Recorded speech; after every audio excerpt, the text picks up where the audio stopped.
نحمده ونصلي على رسوله الكريم اما بعد۔ سورۃ الاحزاب کا کچھ حصہ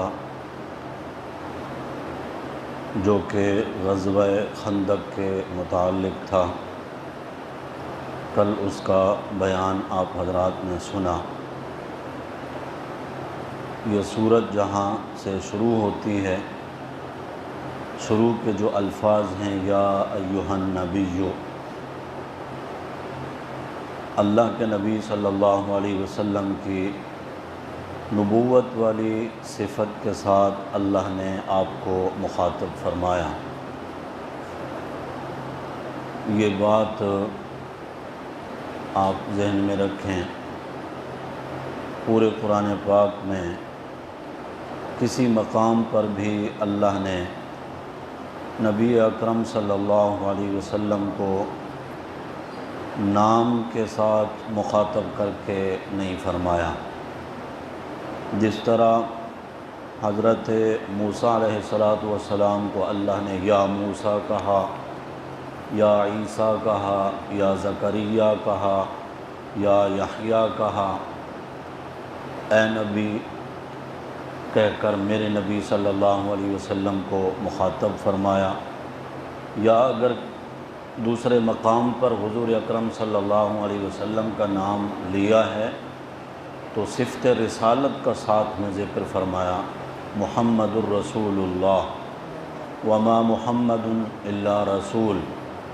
لیکن یا محمد کہہ کر اللہ نے پورے قرآن میں کسی مقام پر نبی اکرم صلی اللہ علیہ وسلم کو خطاب نہیں فرمایا۔ یہ سورہ احزاب جو ہے ترتیب کے لحاظ سے اس کا 33واں نمبر ہے، 90 نمبر پر مدینہ مبارکہ میں، مدینہ منورہ میں یہ نازل ہوئی۔ اس سورت کا جو دوسرا حصہ ہے اس میں آپ صلی اللہ علیہ وسلم کے ازواج مطہرات کے متعلق احکامات ہیں اور امت کو بھی اس میں مخاطب کیا گیا ہے۔ حضور اکرم صلی اللہ علیہ وسلم کے منہ بولے بیٹے تھے حضرت زید بن حارثہ رضی اللہ تعالی عنہ۔ یہ خاندانی طور پر غلام نہیں تھے، کچھ لوگوں نے ان کو اغوا کر کے منڈی میں بیچ دیا بچپن میں، اور یہ مکے کی منڈی میں بکے۔ سیدہ خدیجۃ الکبریٰ رضی اللہ تعالی عنہا نے ان کو خریدا، اور جب اماں خدیجہ کی آپ صلی اللہ علیہ وسلم کے ساتھ شادی ہوئی تو انہوں نے آپ صلی اللہ علیہ وسلم کو ہدیۃً پیش فرمایا، اور آپ صلی اللہ علیہ وسلم نے ان کو آزاد فرما دیا اور اپنا بیٹا بنا لیا۔ اسلام کے زمانے سے پہلے کا جو زمانہ ہے، جس کو زمانہ جاہلیت کہا جاتا ہے، اس زمانے میں اگر کوئی کسی کو منہ بولا بیٹا بنا لیتا تو اس کے احکامات بھی حقیقی بیٹوں کی طرح وہ سمجھتے تھے، تمام تر اس کو وہ حقوق حاصل ہوتے تھے جو کہ ایک حقیقی بیٹے کو حاصل ہوتے ہیں۔ شریعت اسلامیہ میں اس کی گنجائش نہیں تھی۔ آپ صلی اللہ علیہ وسلم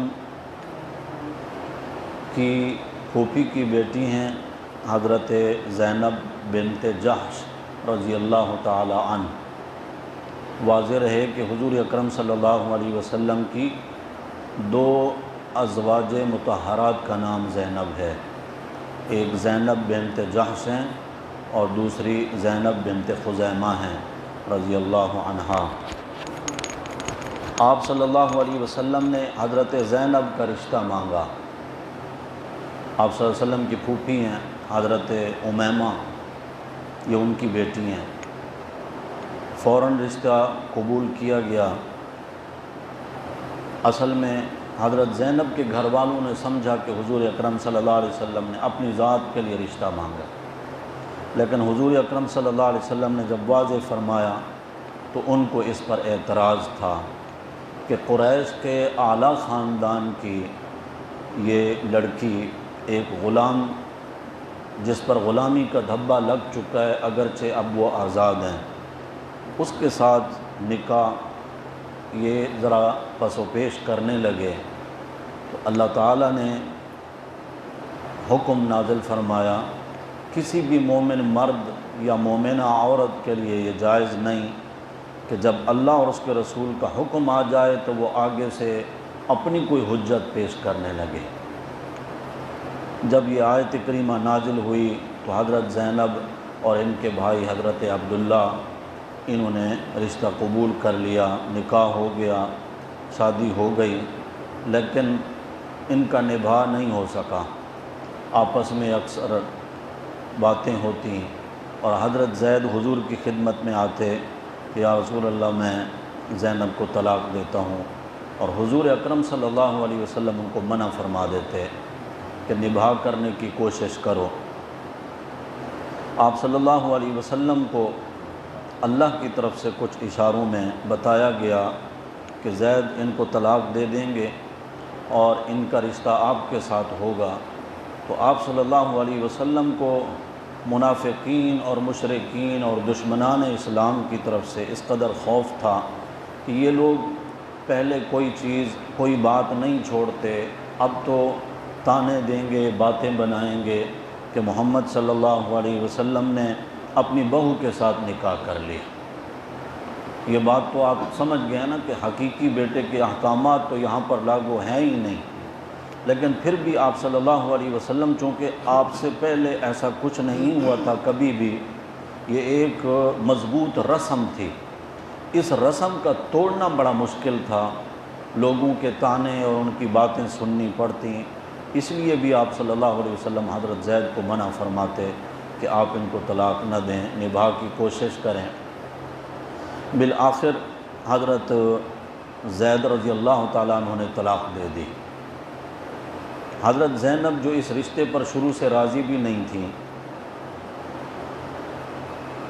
ان کی دل جوئی اور اللہ کی طرف سے ان کو یہ انعام دیا گیا کہ اللہ نے حضرت زینب کا نکاح نبی اکرم صلی اللہ علیہ وسلم کے ساتھ فرما دیا۔ یہ نکاح آسمان کے اوپر سے رب نے کیا۔ اللہ قرآن میں فرماتے ہیں زوجناکہا، ان کا نکاح ہم نے آپ سے کر دیا۔ یہی وجہ ہے کہ حضرت زینب رضی اللہ تعالیٰ عنہ حضور اکرم صلی اللہ علیہ وسلم کی دوسری ازواج مطہرات کے سامنے فخر سے فرمایا کرتی تھیں تمہارے نکاح کسی کے والد نے اور کسی کے چچا تایا نے کیے ہیں، میں وہ ہوں جن کا نکاح اللہ نے کیا ہے۔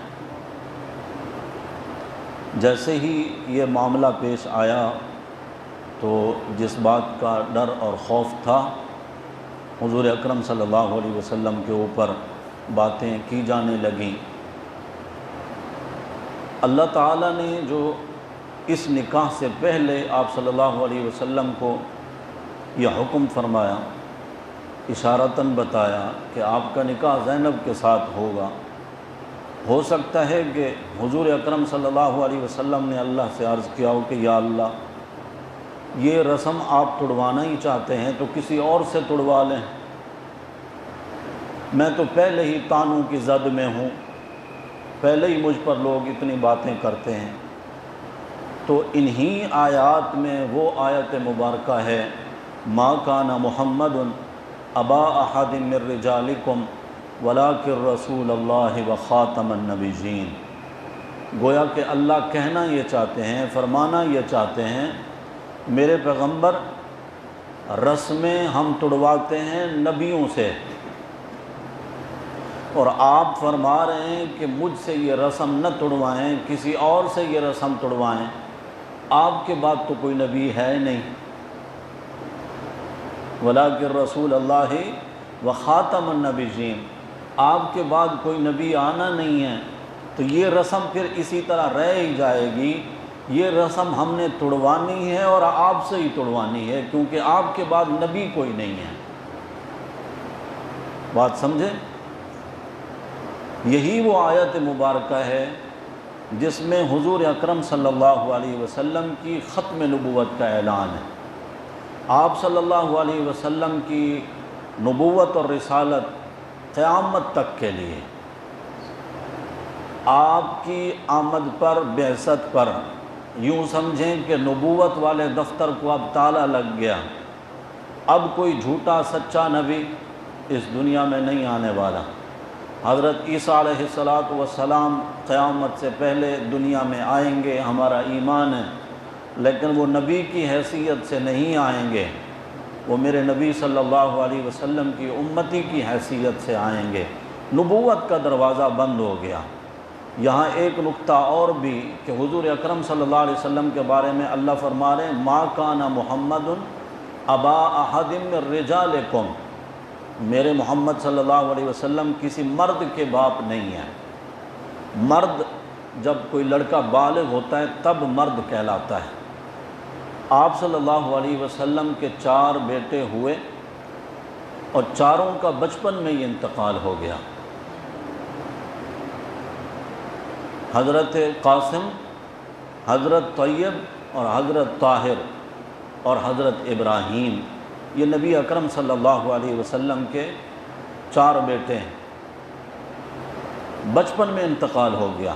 بعض روایتوں میں کہ آپ صلی اللہ علیہ وسلم کے بیٹے 3 ہیں جن کو طیب اور طاہر کہا جاتا ہے، ان کا نام عبداللہ ہے، طیب اور طاہر ان کا لقب ہے، لیکن اس بارے میں اختلاف ہے کہ 3 بیٹے تھے یا 4 بیٹے تھے، اللہ زیادہ بہتر جانتے ہیں۔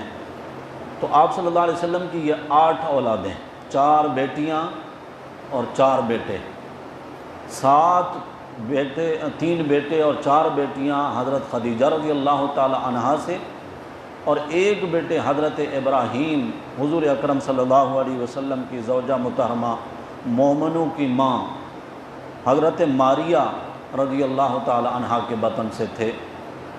ان کا بھی تقریباً 1.5 سال کی عمر میں انتقال ہو گیا۔ عموماً یہ ہوتا ہے کہ نبی کے بیٹے کو نبوت ملی۔ ابراہیم علیہ السلام کے بیٹے اسحاق نبی بنے، حضرت اسحاق کے بیٹے یعقوب نبی بنے، حضرت یعقوب کے بیٹے حضرت یوسف نبی بنے، حضرت زکریا کے بیٹے حضرت یحییٰ نبی بنے۔ تو نبوت کے سلسلے اس طرح چل رہے تھے، اور میرے نبی کے بعد نبوت تھی نہیں۔ ہو سکتا ہے کہ حضور اکرم صلی اللہ علیہ وسلم کے کسی بیٹے کو اللہ نے باقی نہیں رکھا تاکہ میرے نبی صلی اللہ علیہ وسلم کی ختم نبوت پہ حرف نہ آئے، کوئی میرے نبی کے بعد ان کے بیٹے کو بھی نبی نہ سمجھنے لگے۔ اب قادیان سے اگر کوئی اٹھے اور وہ کہے کہ میں نبی ہوں، تو اللہ نے قرآن مقدس میں آپ صلی اللہ علیہ وسلم کی ختم نبوت کا جو اعلان فرمایا اور اس کی مزید وضاحت فرما دی آپ صلی اللہ علیہ وسلم نے۔ ترمذی شریف میں حدیث ہے، فرمایا انا خاتم النبیین، میں آخری نبی ہوں، لا نبی بعدی۔ صرف خاتم النبیین پہ آپ صلی اللہ علیہ وسلم نے بات کو نہیں روکا، اگلی مزید وضاحت آ گئی کہ میرے بعد کسی نبی نے نہیں آنا۔ جھوٹے نبی حضور کے زمانے سے ہی نبوت کا دعویٰ کرنے لگے۔ ایک حضور کی خدمت میں بھی آیا، کلمہ بھی پڑھا، لیکن واپس جا کر اپنے علاقے میں اس نے اپنا حلقہ بنایا اور وہاں سے اپنا پیغام بھجوایا کہ آپ صلی اللہ علیہ وسلم مجھے بھی اپنے نبوت میں شریک ٹھہرا لیں، تاکہ آپ کے بعد میری نبوت ہو، یا اس علاقے کے آپ نبی ہیں تو اس علاقے کا میں نبی ہوں۔ پیغام لے کر آنے والوں کو حضور اکرم صلی اللہ علیہ وسلم نے فرمایا اگر قاصدوں کو قتل کرنا جائز ہوتا تو میں تمہیں زندہ نہ چھڑواتا، ابھی قتل کرا دیتا۔ میں جو نبی بنا ہوں اپنی مرضی سے نہیں بنا، اور نبوت نہیں ہے، یہ تو اللہ رب العزت کی دین ہے، میرے بعد کوئی نبی نہیں ہے۔ ایک اور تھا، اس نے بھی نبوت کا دعویٰ کیا، اور نبوت کا دعویٰ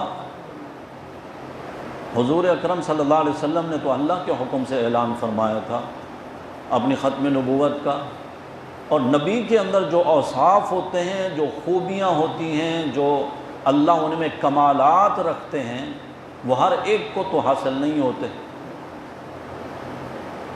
اب ایک آنکھ سے کانا، جبکہ گاڑی جو ہے اس کی بھی اگر ایک لائٹ ہو نا تو یہ جو ٹریفک پولیس والے ہوتے ہیں اس کا چالان کر دیتے ہیں۔ نبوت کی شاہراہ پر چلنے والا مرزا قادیانی ایک آنکھ سے نبی بن جائے گا۔ ہمارے ہاں تو روڈ پہ گاڑی بھی ایک لائٹ والی نہیں چل سکتی، یہ نبوت کی شاہراہ پر ایک آنکھ سے کیسے نبی بن کر آئے؟ نبی کی کوئی خصوصیات نہیں ہے؟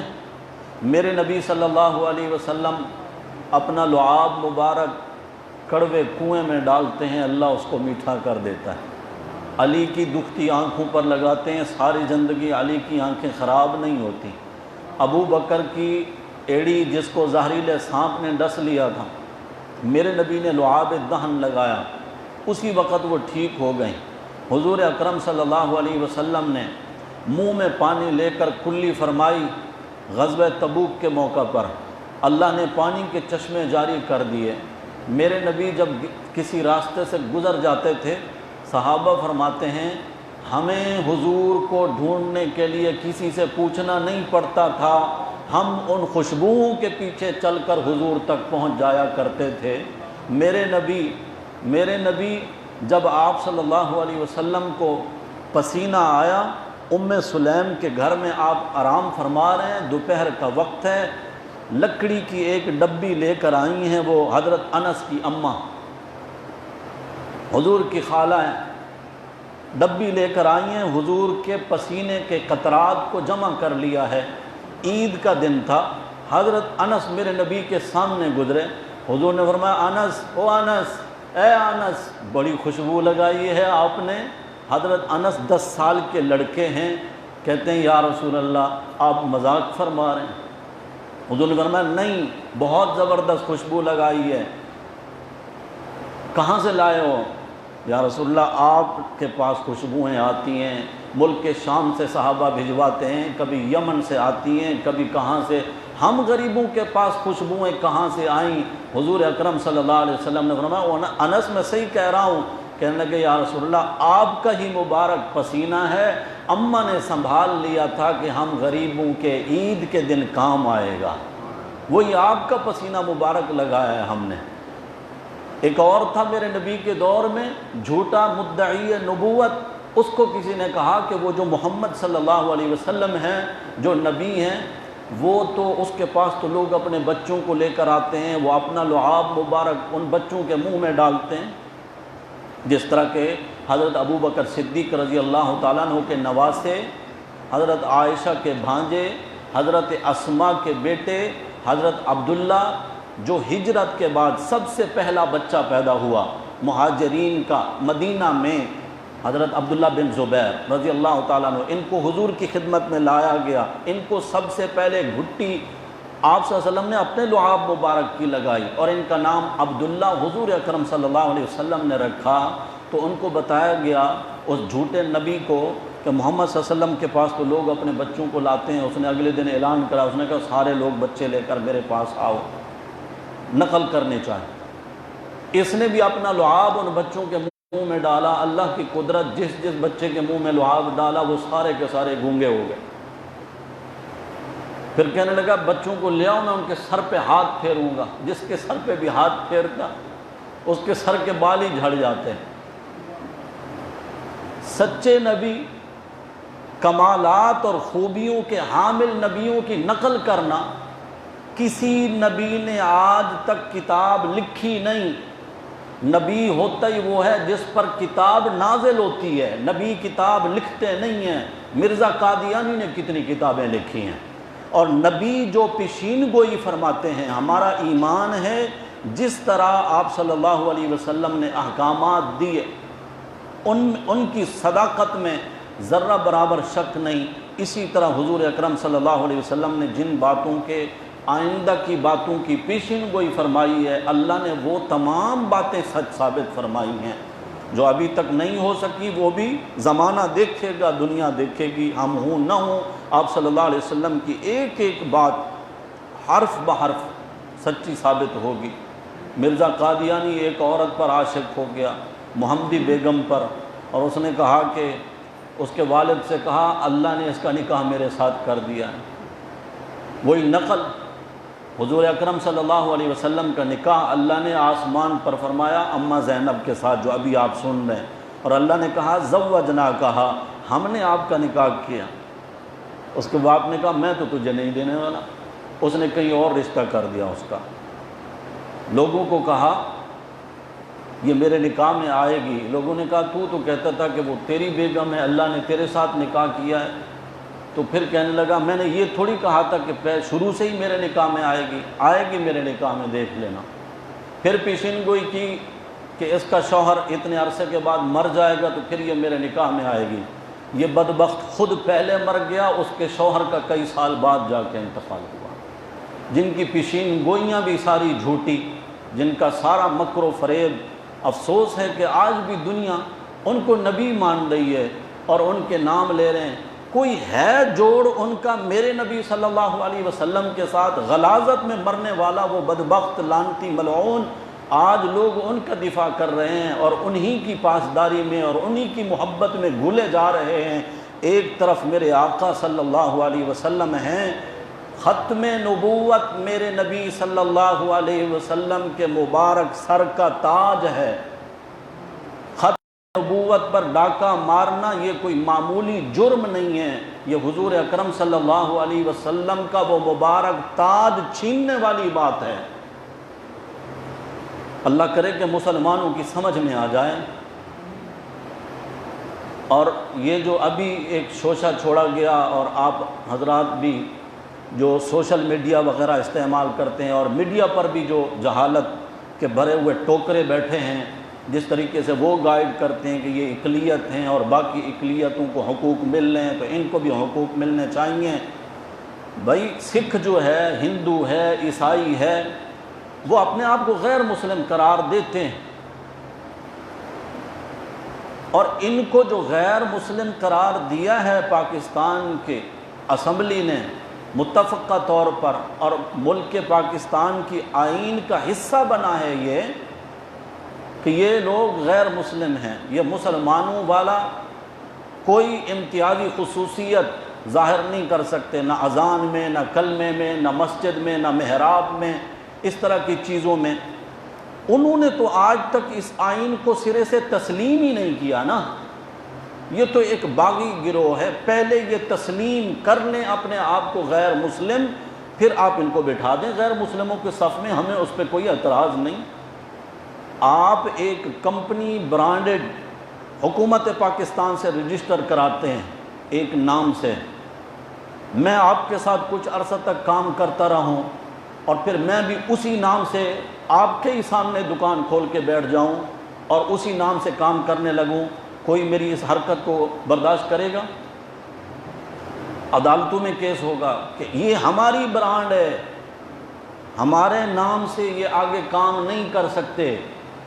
یہی ہم کہتے ہیں کہ ہم مسلمان ہیں جو محمد صلی اللہ علیہ وسلم کو اللہ کا آخری نبی مانتے ہیں، اور حضور اکرم صلی اللہ علیہ وسلم کے بعد کسی کو جھوٹا سچا نبی ہم تسلیم کرنے کے لیے تیار نہیں، نہ ہی اللہ نے کسی اور نبی کو بھیجنا ہے، نہ ذلی، نہ بروزی، نہ حکمی، کسی طریقے کا اور کوئی نبی۔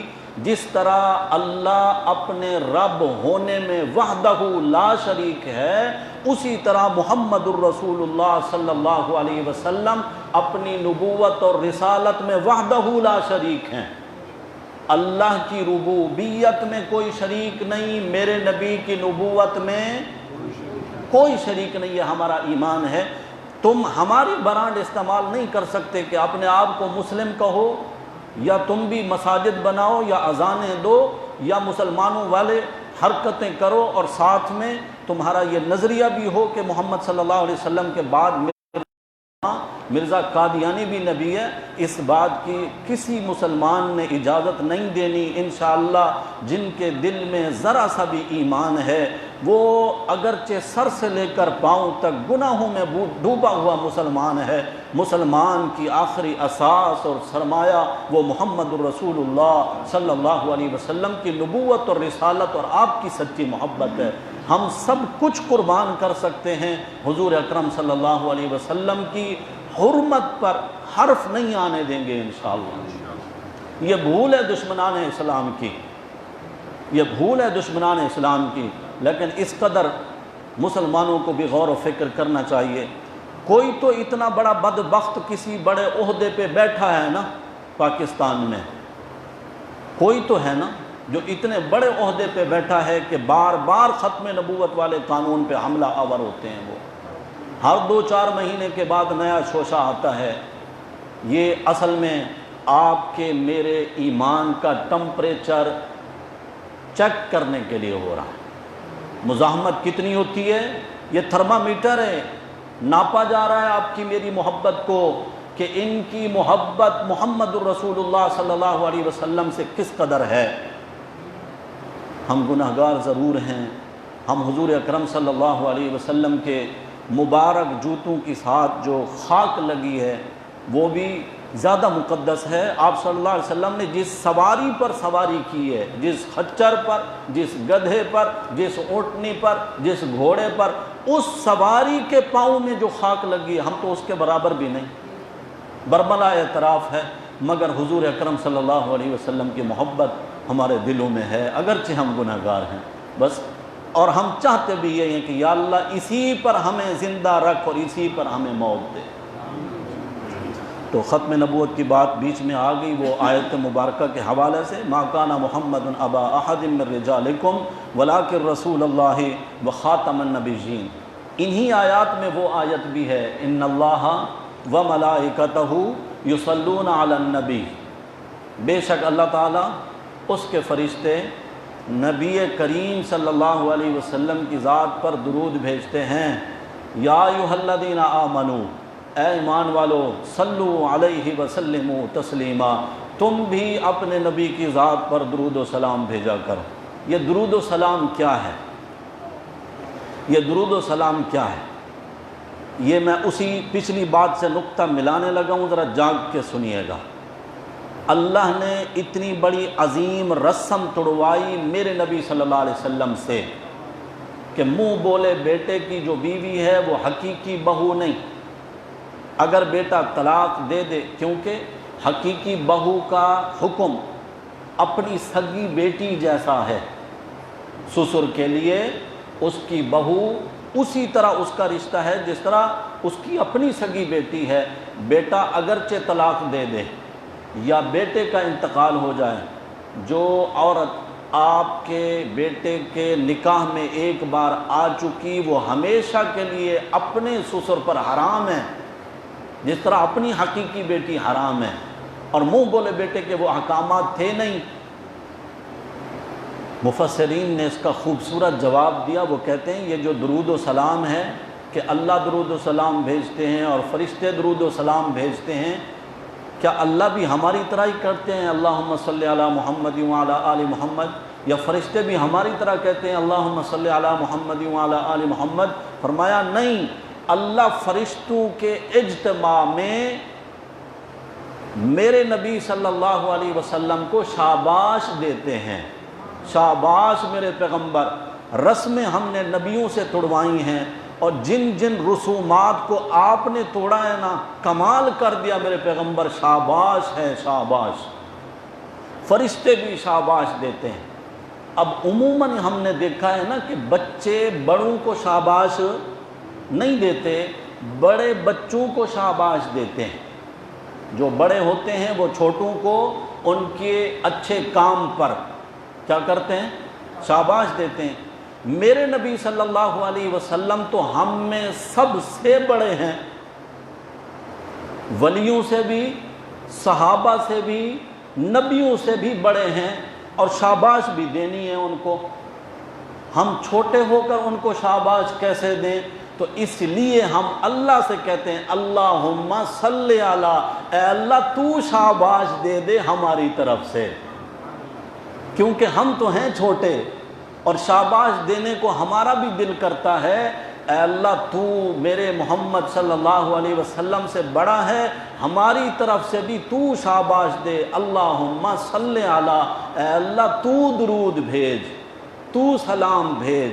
اور فائدہ کیا ملتا ہے؟ فرمایا جو مسلمان ایک بار اپنے نبی کے لیے درود اور سلام کا تحفہ بھیجتا ہے، اللہ اس مسلمان پر 10 دفعہ رحمتوں کا نزول فرماتے ہیں۔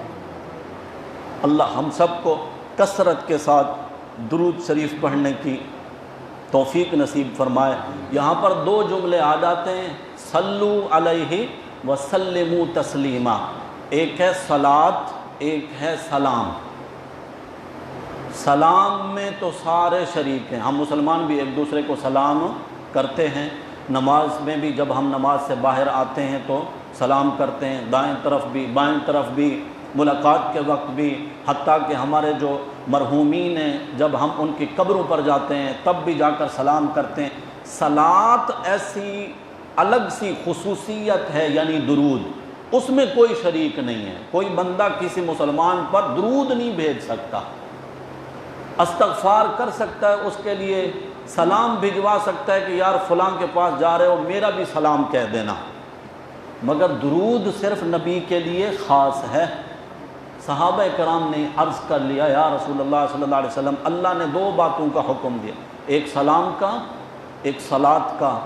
سلام کا تو ہمیں پتہ ہے، ہم نماز میں التحیات میں کہتے ہیں السلام علیکہ ایھا النبی ورحمۃ اللہ وبرکاتہ، سلام کا تو ہمیں پتہ ہے۔ صلاۃ کیا ہے؟ حضور اکرم صلی اللہ علیہ وسلم نے صلاۃ سکھائی۔ صلاۃ مانے درود، جس کو ہم درود شریف کہتے ہیں۔ حضور نے یہ درود ابراہیمی سکھایا، اللہم صلی علی محمد وعلی آل محمد کما صلیت علی ابراہیم وعلی آل ابراہیم انک حمید مجید، اللہم بارک علی محمد وعلی آل محمد کما بارکت علی ابراہیم وعلی آل ابراہیم انک حمید مجید۔ مسلمان جب حضور اکرم صلی اللہ علیہ وسلم پر درود بھیجتا ہے، اصل میں حقیقت میں اس میں خود ہمارے لیے عزت اور تکریم ہے، ہمارے لیے عزت اور تکریم ہے، ورنہ حضور اکرم صلی اللہ علیہ وسلم کے درجات اللہ نے اتنا بلند فرمائے ہیں کہ آپ کو ہمارے درود و سلاموں کی ضرورت نہیں ہے، ہمیں ضرورت ہے کہ ہم ان کی ذات پر درود بھیجیں تاکہ قیامت کے دن ہمیں ان کی شفاعت نصیب ہو۔ ان آیات میں امہات المومنین کو اللہ نے مخاطب کر کے احکامات دیے اور ساتھ میں ان کے فضائل بیان فرمائے۔ یا نساء النبی، اے میرے نبی کی بیویوں، لستن کاحد من النساء، ساری کائنات کی عورتوں میں تمہارے جیسی کوئی نہیں۔ کیوں؟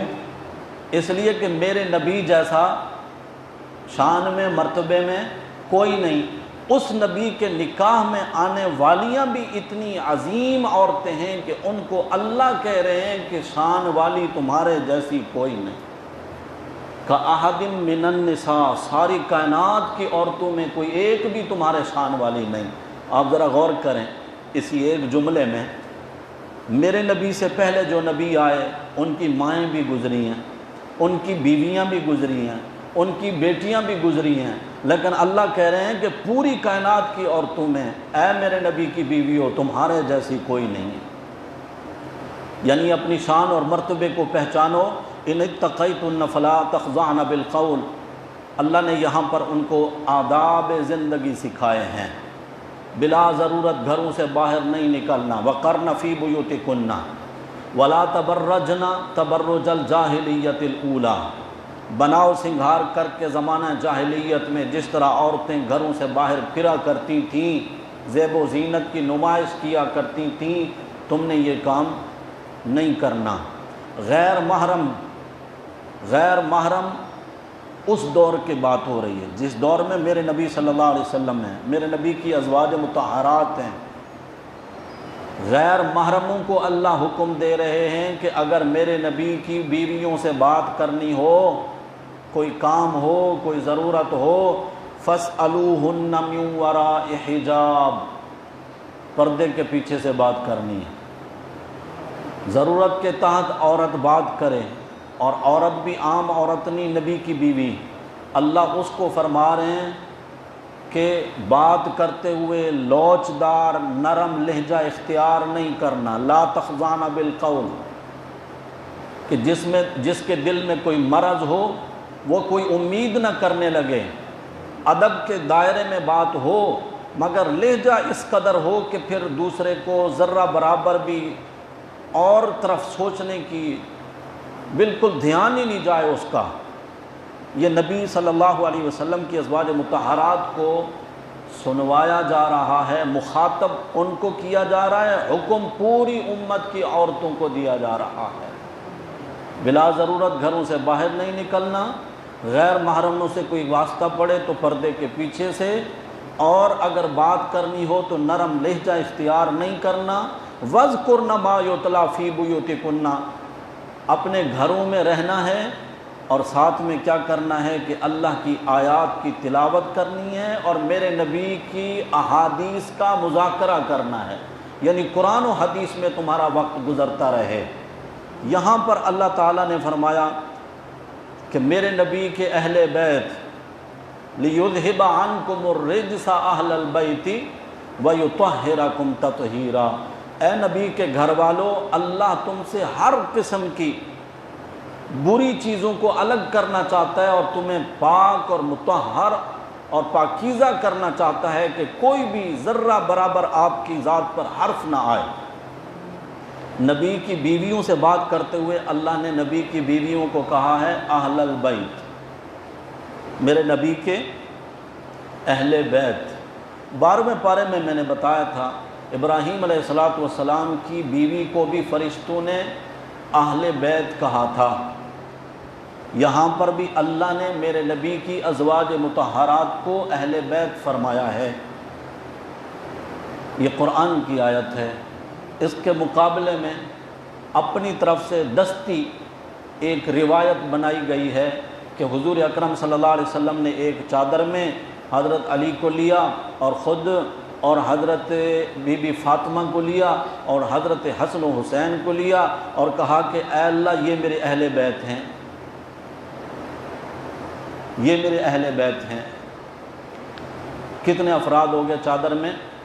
نبی اکرم صلی اللہ علیہ وسلم خود، حضرت علی، حضرت بی بی فاطمہ، کتنے ہو گئے؟ 3، اور حضرت حسن اور حضرت حسین کتنے ہو گئے؟ 5 اردو میں کہتے ہیں، فارسی میں پنج کہتے ہیں، پنج تن، یہ جملہ سنا ہے نا، پنج تن کو انہوں نے اس قدر چھکایا ہے، بنایا ہے کہ اس میں 6 تن کو نہیں آنے دیا۔ بی بی فاطمہ کی بیٹی زینب کو بھی انہوں نے چادر سے باہر نکال دیا، حضرت حسن و حسین کی بہن حضرت زینب کو بھی اس چادر میں نہیں آنے دیا۔ اپنی طرف سے چونکہ بنائی ہوئی بات تھی، اللہ نے ازواج مطہرات کو اہل بیت فرمایا۔ ہم یہ نہیں کہتے کہ بی بی فاطمہ اہل بیت نہیں، حضرت علی نہیں، حضرت حسن و حسین نہیں، ہم یہ کہتے ہیں کہ وہ بھی اہل بیت میں ہیں، لیکن پہلے نمبر پر نبی کے گھر والے نبی کی اپنی ازواج مطہرات ہیں۔ اور میں نے مثال کے ذریعے اس دن ایک سوال بھی کیا تھا، جب آپ سے کوئی پوچھتا ہے کہ آپ کے گھر والے ٹھیک ہیں، اہل بیت عربی کا جملہ ہے نا، اسی کو ہم اردو میں کہتے ہیں گھر والے۔ جب ہم سے کوئی کہتا ہے کہ گھر والے ٹھیک ہیں تو اس سے کیا مراد ہوتا ہے کہ داماد اور بیٹی اور نواسے ٹھیک ہیں؟ سب سے پہلے تو بیوی کی طرف اشارہ ہوتا ہے نا کہ آپ کی زوجہ محترمہ اہلیہ وہ ٹھیک ہیں اور بچے ٹھیک ہیں، سب اس میں شامل ہوتے ہیں۔ تم نبی کی تمام ازواج مطہرات کو الگ نکال کر صرف 4 افراد میں میرے نبی کے اہل بیت کو محدود کر رہے ہو، یہ سوچ غلط ہے۔ یہاں تو پھر ہم سوال اٹھاتے ہیں کہ اگر حضرت علی داماد ہونے کی وجہ سے میرے نبی کے اہل بیت میں شامل ہیں تو حضرت علی کے نکاح میں تو ایک بیٹی آئی ہے، حضرت عثمان کے نکاح میں میرے نبی کی 2 بیٹیاں آئی ہیں، ان کے بارے میں پھر کیا خیال ہے؟ وہ اہل بیت میں کیوں شامل نہیں؟ اگر بیٹی ہونے کی وجہ سے بی بی فاطمہ میرے نبی کے اہل بیت میں شامل ہے تو حضرت فاطمہ سے بڑی میرے نبی کی 3 بیٹیاں ہیں۔ پہلے نمبر پر کون ہیں؟ حضرت زینب رضی اللہ تعالی عنہا، دوسرے نمبر پر ہیں حضرت رقیہ رضی اللہ تعالی عنہا، تیسرے نمبر پر ہیں حضرت ام کلثوم رضی اللہ تعالی عنہا، اور چوتھے نمبر پہ ہیں بی بی فاطمہ رضی اللہ تعالی عنہا۔ ان 3 بیٹیوں کو اہل بیت میں کیوں شامل نہیں کیا جاتا؟ آپ کی نظر میں پتہ نہیں کبھی اس طرح کا پالا پڑا ہو ایسے لوگوں سے یہ بدبخت لوگ میرے نبی کی 3 بیٹیوں کو میرے نبی کی بیٹیاں مانتے ہی نہیں ہیں۔ یہ کتنا بڑا گھنونا جرم ہے۔ میرے بیٹے کے بارے میں، میری بیٹی کے بارے میں اگر کوئی کہہ دے کہ تو ان کا باپ نہیں ہے، کوئی اور ہے، کہاں جا کے بات لگتی ہے؟ اور حضور اکرم صلی اللہ علیہ وسلم کی بنات وہ کہتے ہیں ایک ہی بیٹی ہے۔ اسی صورت میں آپ نے تراویح میں سنا، اللہ نے میرے نبی صلی اللہ علیہ وسلم کو مخاطب کر کے فرمایا، یا ایھا النبی، اے میرے نبی، قل لازواجک، آپ اپنی بیویوں سے، ازواجک جمع کا صیغہ ہے، اپنی بیویوں سے فرما دیں، وبناتک، اپنی بیٹیوں کو فرما دیں۔ قرآن کے اسی لفظ سے میرے نبی کی 1 سے زائد بیٹیاں تو ثابت ہو گئیں۔ رہ گئی یہ بات نواسے ہونے کی وجہ سے، حضرت حسن، حضرت حسین میرے نبی صلی اللہ علیہ وسلم کے اہل بیت میں ہیں، ہم مانتے ہیں کہ وہ بھی اہل بیت میں ہیں، تو میرے نبی کے نواسے صرف یہی 2 ہی تھے۔ حضرت عثمان کی اولاد میں جو حضور کے نواسے ہیں، ان کی نسلیں آج تک پاکستان میں بھی موجود ہیں۔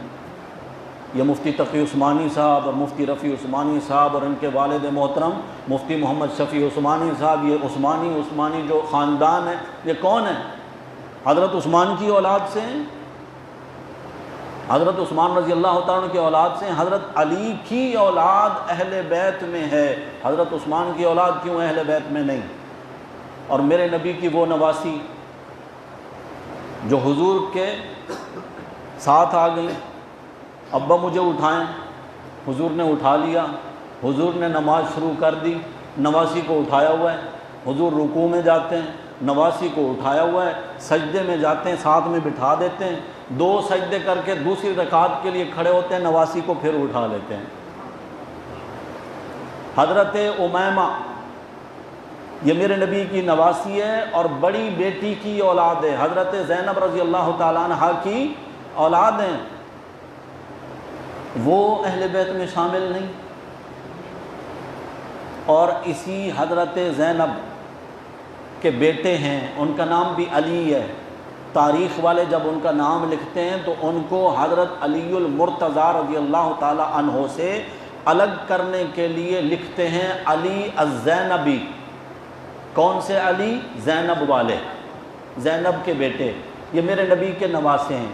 یہی علی ہیں فتح مکہ کے دن میرے نبی کی سواری پر میرے نبی کے پیچھے سوار ہیں، 17 18 سال کا یا غالباً 20 21 سال کا یہ نوجوان حضرت علی الزینبی، انہی علی کو میرے نبی صلی اللہ علیہ وسلم نے اپنے کندھے پر سوار فرمایا تھا کہ جن بتوں تک میری چھڑی نہیں پہنچ رہی کعبہ کے اندر فتح مکہ کے دن، ان بتوں کو بھی توڑ دو اور ہٹا دو اور یہ تصویریں مٹا دو جو انہوں نے مشرکین مکہ نے کعبہ کے اندر بنا کے لگائی ہوئی تھی بزرگوں کی اور نبیوں کی۔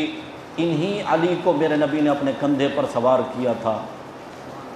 بڑی جو اولاد ہوتی ہے، جس کی پہلی اولاد ہو، آپ میں سے جو اولاد والے بیٹھے ہیں ان کو پتہ ہے پہلی اولاد کے ساتھ ماں باپ کی کتنی محبت ہوتی ہے۔ پہلی اولاد ہیں حضرت زینب، جنہوں نے میرے نبی کی خاطر ماریں بھی کھائی ہیں۔ حضور کو مطاف میں ظالموں نے ظلم کا شکار کیا، حضرت زینب آ گئیں ابا کو چھڑانے کے لیے، اور انہوں نے حضرت زینب کو بھی تھپڑ مارے۔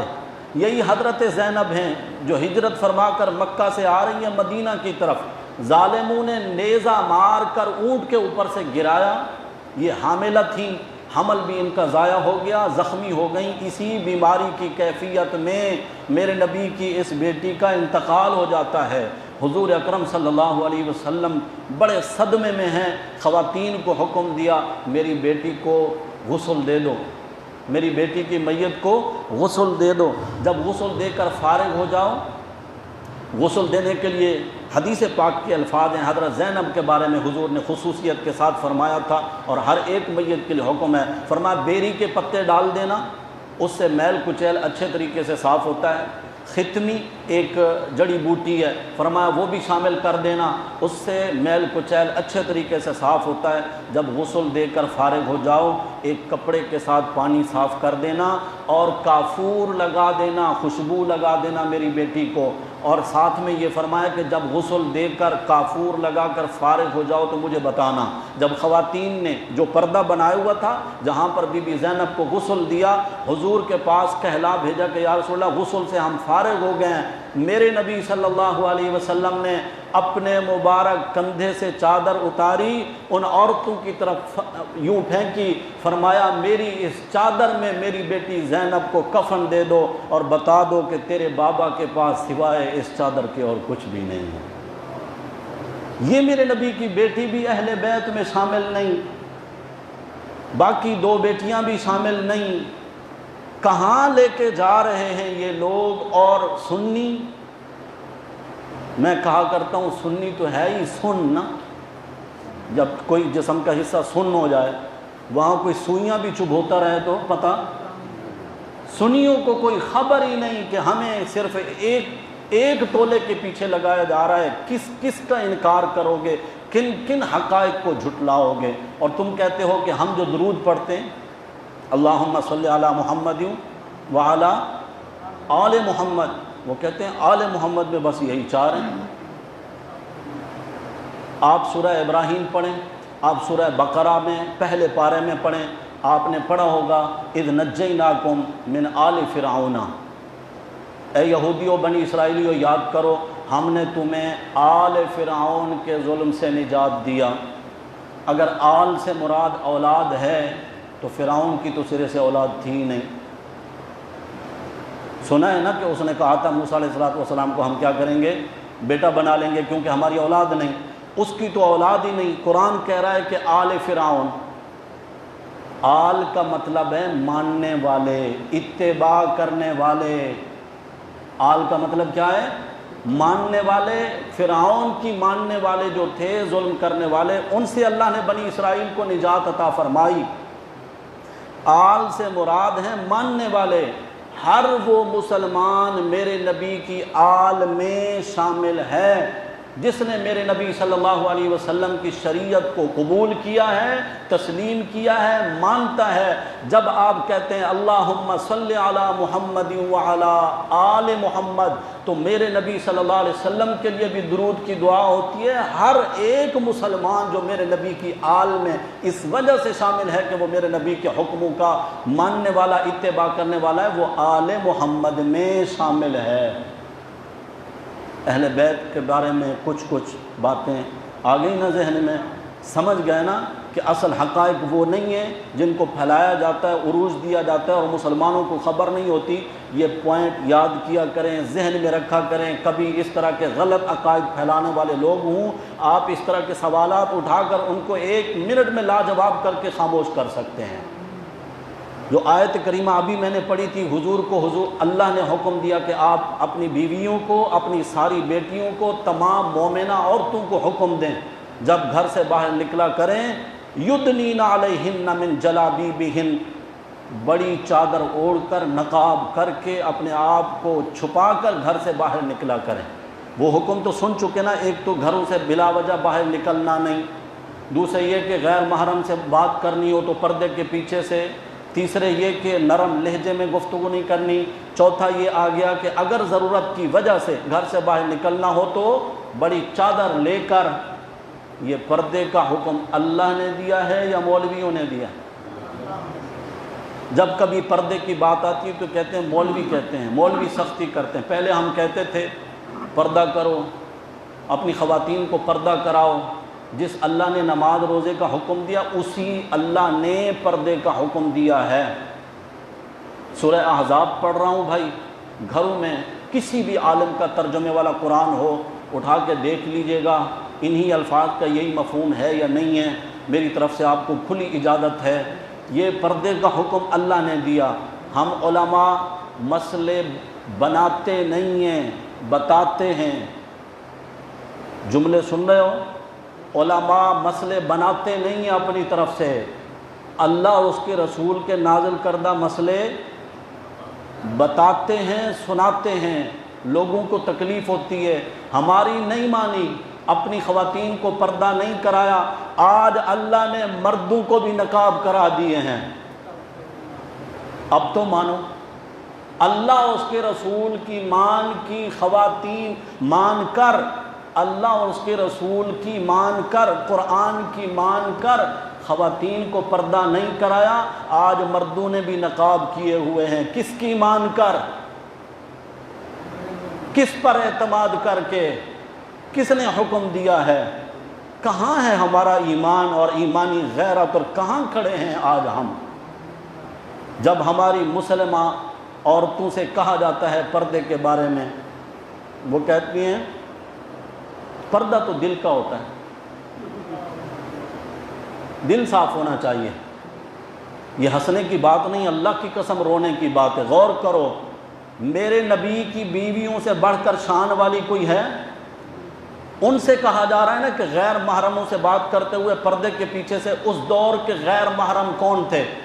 صحابہ، وہ صحابہ جن کے ایمان کی گواہیاں اللہ نے دی، جن صحابہ کو سچا اللہ نے قرار دیا، متقی اللہ نے قرار دیا، ان کی امانت، دیانت، صداقت کو اللہ نے قرآن میں بیان کیا۔